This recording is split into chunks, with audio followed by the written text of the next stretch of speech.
Now, we spend a lot of time thinking about how climate will affect crops, but crops affect climate themselves, and they do this in two ways. First of all, about 1/4 of the land's surface is used for growing crops.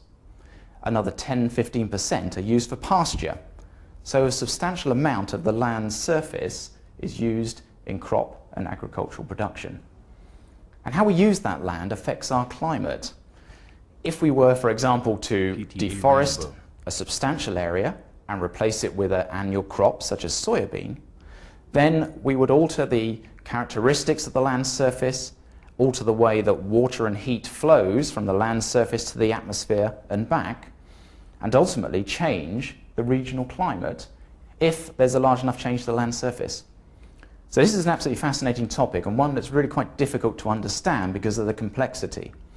It's difficult because it needs us as crop scientists to work even more closely with our climate scientist colleagues. And it's difficult because we have to join our models together. PTE